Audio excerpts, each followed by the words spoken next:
Coming up, the plight of endangered bears. It's really upsetting seeing such big bears in such a small space. Fighting for breath at high altitude. It's tough. Too tough. They're alive. Yes. And dinner, Andean style. I know it's going to be bad, but I didn't think it would be that bad.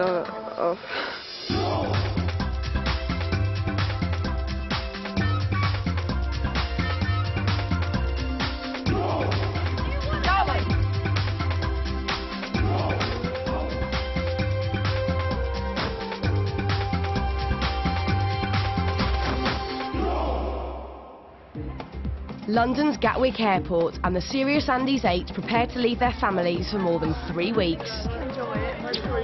They've been chosen from a record 36,000 applicants.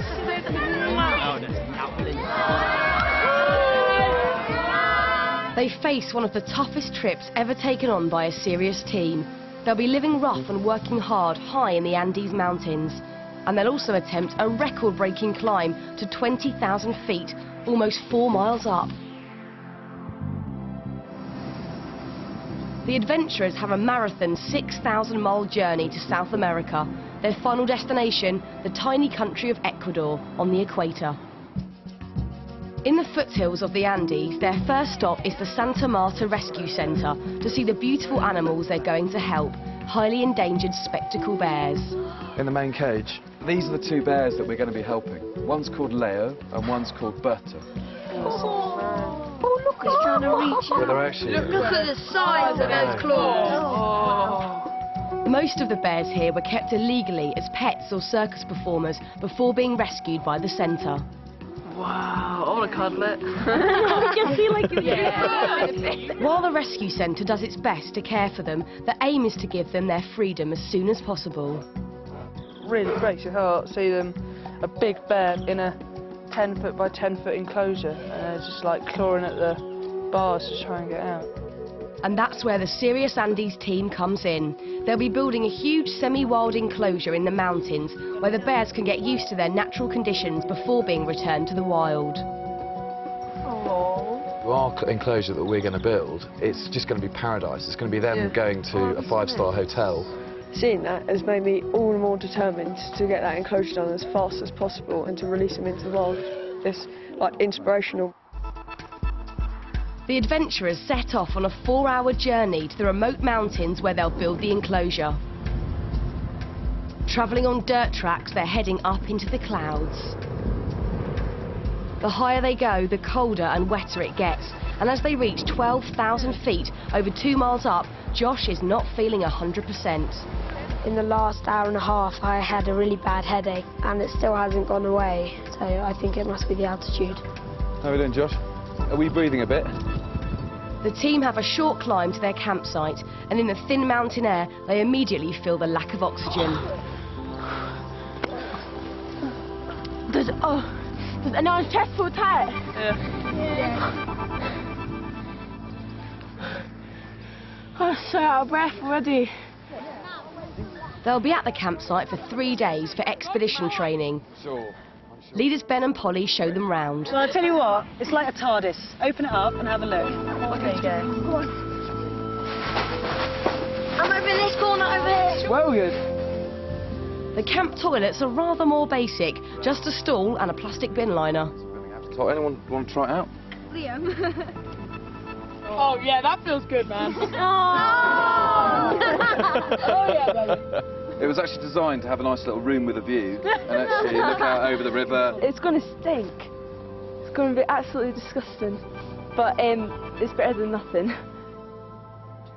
In this remote part of the Andes, one of the few ways to get around is by horse, so the team urgently need to learn to ride. But first, they're kitted out in the local cowboy style. And all you're going to do is you're going to step into them, so your bum pokes out the back. I'm stuck. So just point. Oh, lovely. Oh, I look so sexy. Right. You will do in a minute.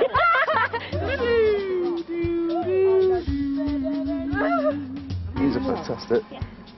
I'm loving these. You look like a gorilla gram. They'll be riding Andean horses, which live a life of great freedom in the hills, rounded up only when needed. Well, they are wild horses that have been broken. Although they're incredibly well trained, Liam is far from happy. Yeah, they're wild. Oh, I'm pretty scared now. And by the time he's due to get on, he's in quite a state.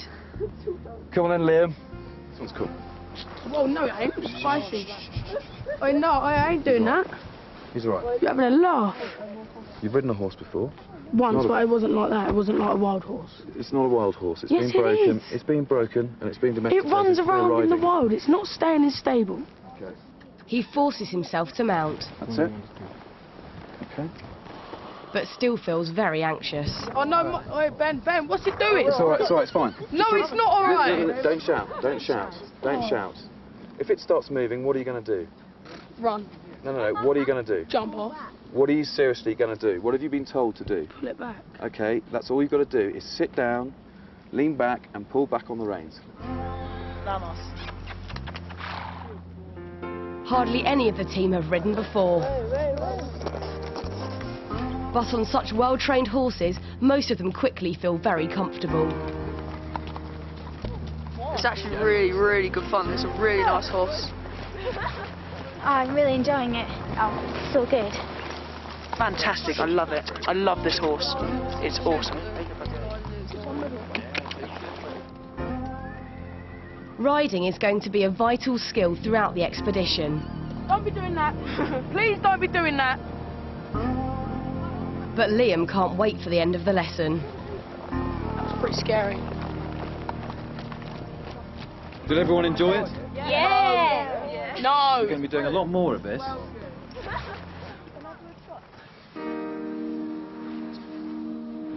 By late afternoon, the altitude is taking its toll on Josh. He's feeling very sick.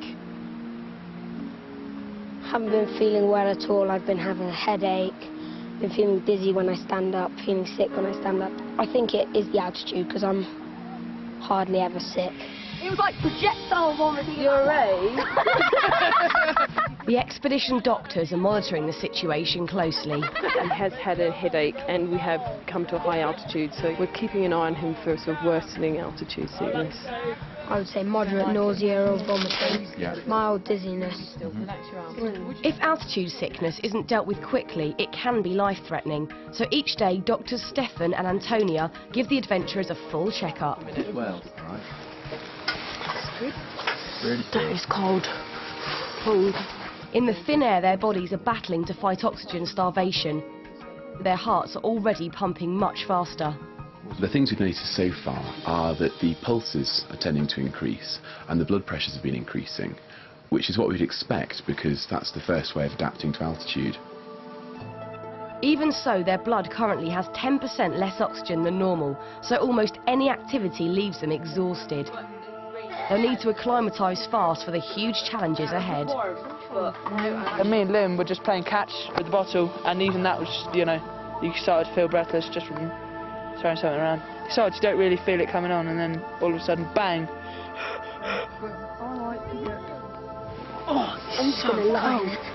Despite the tough conditions, it's been a memorable first day in the Andes.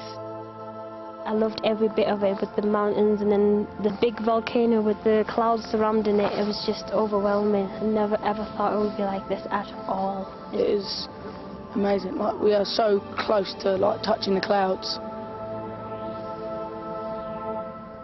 Early next morning, the clouds have descended on camp. It's ice cold and there's no sign of the girls, so Will heads over to their tent. Girls, I do believe it's time to get up. Wake up! Get who? No, Fred. I've lost my sock. Can you no, you've lost your shorts. The girls haven't had the best of nights. I just can't sleep until, like, just about to wake up. I don't know if it's anything to do with the altitude or not. I think everybody got a headache and it was a bit uncomfortable. There's a lump of grass under my legs and it sticks out. Today, there's some much more serious riding in store, learning to cope with everything the Andean wilderness throws at them. Whoa! My horse! Liam's still struggling with the basics, so when he sees a fast-flowing river ahead, he's not best pleased. Treading it. What happens if I fall in? And then lean back, yep, and down. With help from the local cowboys, Ben leads the way across. But Liam still doesn't trust his horse. Come on. Come on. My horse isn't starting up. Come on. No, come on. Hey, someone come and help me. My horse ain't moving. Yeah, he's all right. It's not funny, man. It's not moving. Now it is. Come on. I hated doing that. And I think my horse did as well. The next challenge, a steep, muddy slope, is definitely not for the faint-hearted. Whoa, it looks kind of narrow. How are they going to get up there? It's like something we would climb up, just not like walk. Oh, no, oh, please don't. Come on. Whoa, whoa. Easy, mate. Come on. Easy. Easy. After all his traumas, Liam is at last starting to gain control. I'm actually quite enjoying this now. Yeah, it's good, isn't it? And by the end of the day, they're all feeling like real Andean cowboys. Go on, boys. Go on. You want it? Go on.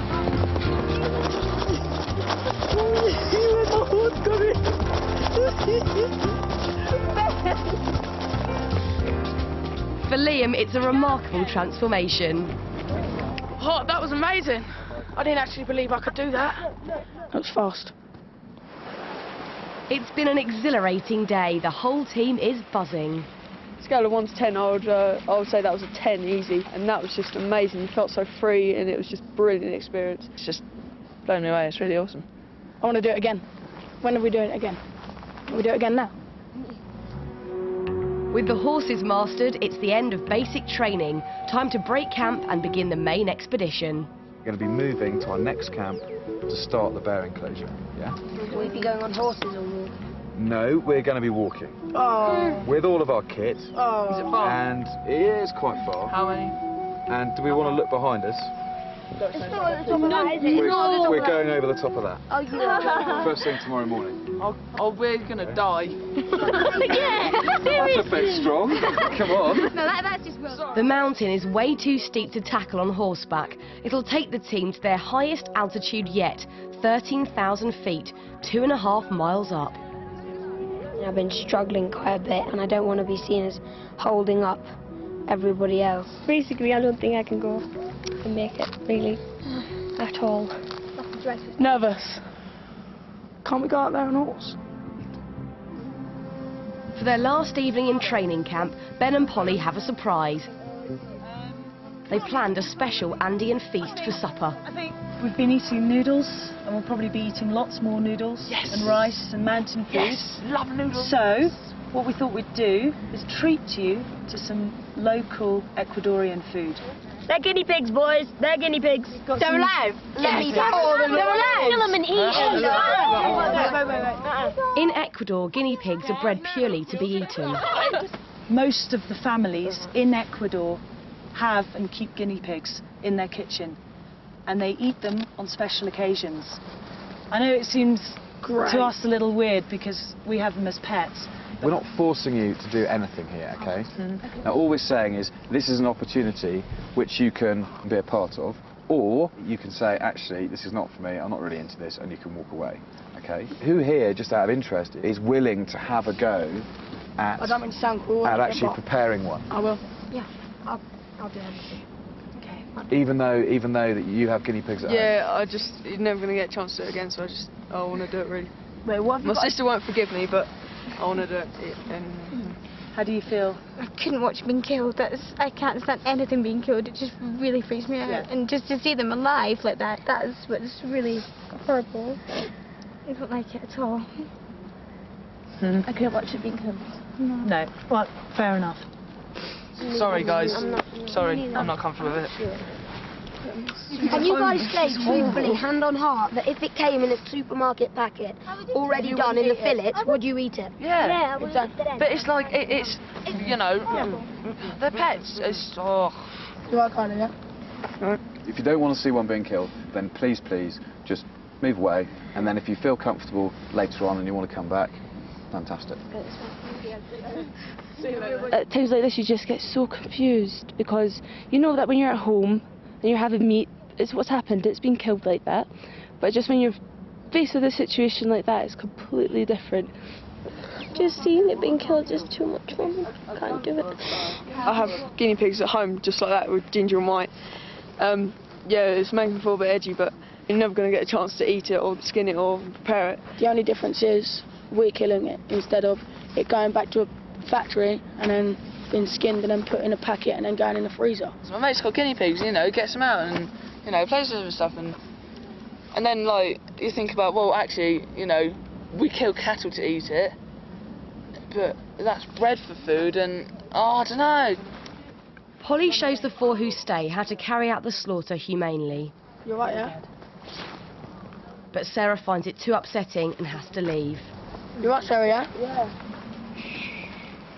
In the end, none of the remaining boys decide to take part themselves. I just couldn't bring myself to do it, to be honest. I knew it was going to be bad, but I didn't think it would be that bad. It looked easy when Polly did it, but when it got to it, I just bottled it. As the food is prepared, the next big question for each adventurer is whether they'll actually try any of the meat.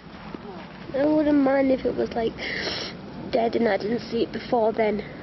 I saw them before and they're all in a little cotton, they're so cute and everything. I'm not going to even try it.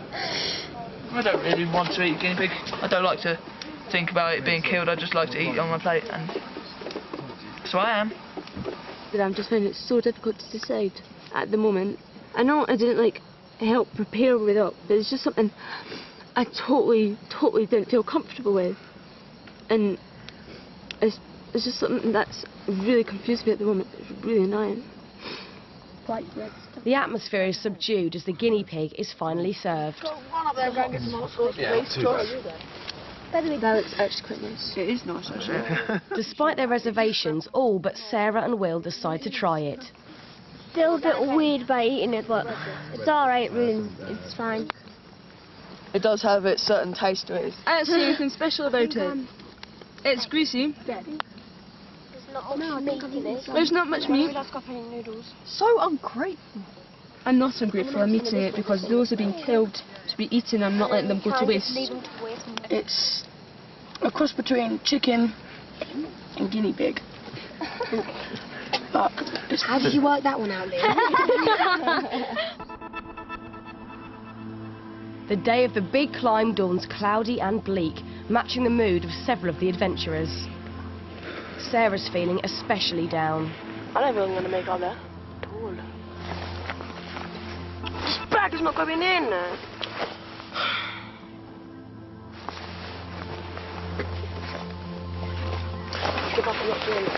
Missing my friends, family, missing my phone, missing my bed, missing my bath, missing quite a lot of things. We've got to climb a massive mountain, and there's so little oxygen up here, it's not even funny. I really don't want to do it. I'm really dreading it. The mood in camp at the moment is they're quite apprehensive about the whole thing, and certainly a couple of them, Sarah and Josh, are definitely not up for it in the head at the moment. I'm just a bit worried about the hill. I know I'm going to enjoy it. I'm just a bit worried about it. As the team finish packing up camp, Erin and Kylie get the short straw, the job of removing the toilet waste bag. That is disgusting. It's so disgusting. Oh, my hand stinks. No. Oh, that's disgusting. Oh, I'm scarred for life. A bit better, yeah. For the grueling 2-hour hike, each adventurer has to carry a rucksack the weight of a large suitcase containing all their belongings and camping kit. Okay, team? Yep. Feeling fit? No, not at all. Right, let's go. Nice, steady, slow pace. Makes you puff, doesn't it? Just 10 minutes after setting off, they're already suffering from the lack of oxygen. I'm out of breath already. It's tough. Too tough. Tried to go at a slow and steady pace. But I'm still out of breath. Quite a lot. I don't know how I'm going to manage. Sitting down probably wasn't the best idea because now I've got to get back up again.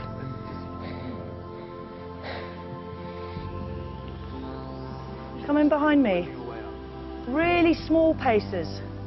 Before long, Josh is struggling badly with his heavy rucksack. Come on, mate, you've got to keep moving. The climb to 13,000 feet will take them over 3 times higher than Britain's biggest mountain, Ben Nevis.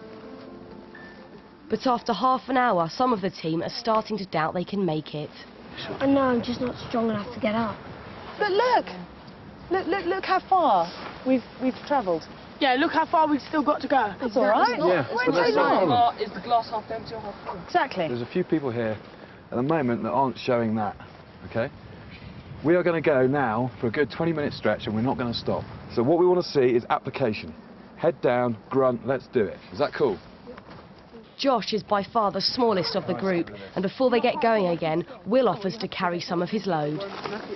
The rucksack's as big as Josh, and it's hurting his back a bit. No excuses now, Joshy. You'll be right on my tail, won't you?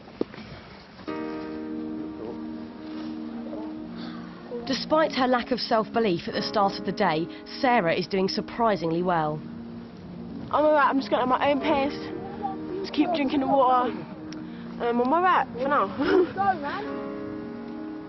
But for Josh, the climb is becoming a complete nightmare. Keep walking, man, keep walking. Come on, Josh. Come on, mate. No. Josh, come on. Up. Come on. Stand up, Josh. I'm trying. I know. Give me your hand. I'll help you.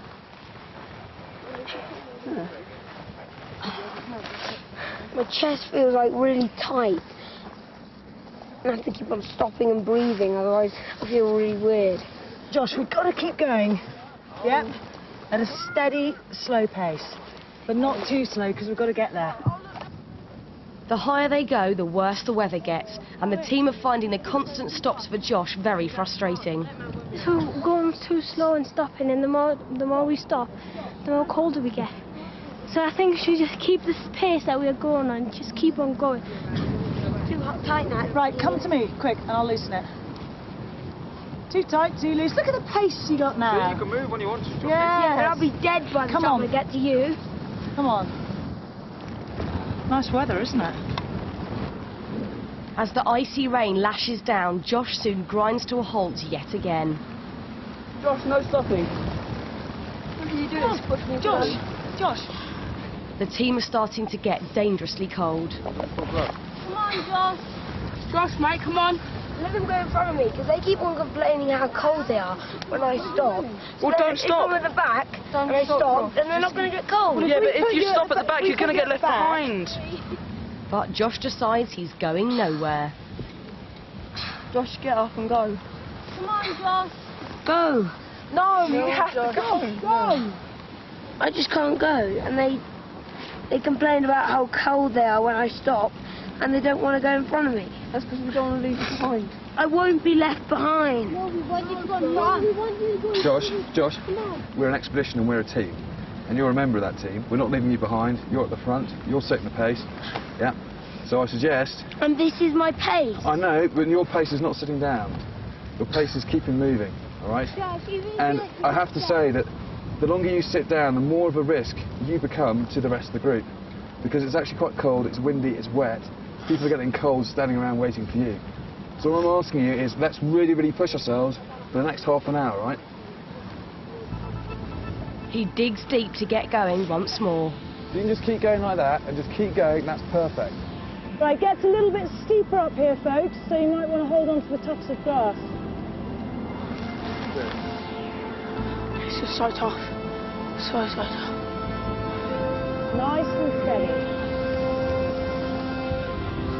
As they battle towards the summit, Will makes it his personal mission to spur Josh on. Come on, mate, you do so well. Come on, yes. Hey, Josh, keep going. Keep like pushing. That. Keep Nearly pushing. there. That's it, mate. Come on. Good lad. Josh. Josh, come on. You go, please. No, I'm not going. Nobody's leaving you behind. Now move. We've done most of it. This is the last little bit. Okay? Make me proud. Let's go. Come on, the sun's going to shine. Come on, Josh. That's the top. Yeah, it's the top. You've done brilliantly. It's the last little bit. Let's push it. Josh. This way, this way. Josh. This way. This way. 10 metres to go. Come on. Let's do it. Yeah. Come on. Let's do it in style. With your head held high. Come on. Come on, come on, come on. Come on, all the way up.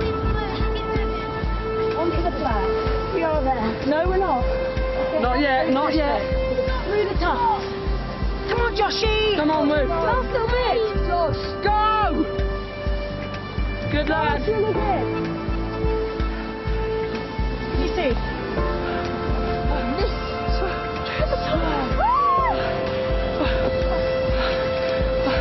How good does that feel? Come on, sit down. Well done. Superb. Oh, it's so bad coming up. I'm really happy that I made it. Top down, you can see where Spurman is. Look over there. Tough. Out of breath. Dehydrated. And my dad better be proud of me. That is amazing. That's fantastic. I was hoping you'd get... I thought you'd get up here in 2, and you'd done it in an hour and a half. But Will is paying the price for his superhuman effort. I think Will's... he hasn't been sick, but just having a bit of retching. I think just a bit of overexertion towards the end. I mean, you know, good on him. He took a lot of Josh's kit off him, so he was carrying a good half as much again as he should have been carrying, and, you know, what sterling effort, but I think it's taken its toll. I'm very proud I didn't complain that much. I'm very proud of me and everyone else. We all made it. They're 2.5 miles up, the highest they've ever been in their lives. It's a great achievement, but little more than a stroll compared to what they face later in the expedition. A mighty volcano, well over a mile higher. I said I'd give it my all, and I did. I feel a bit sick now.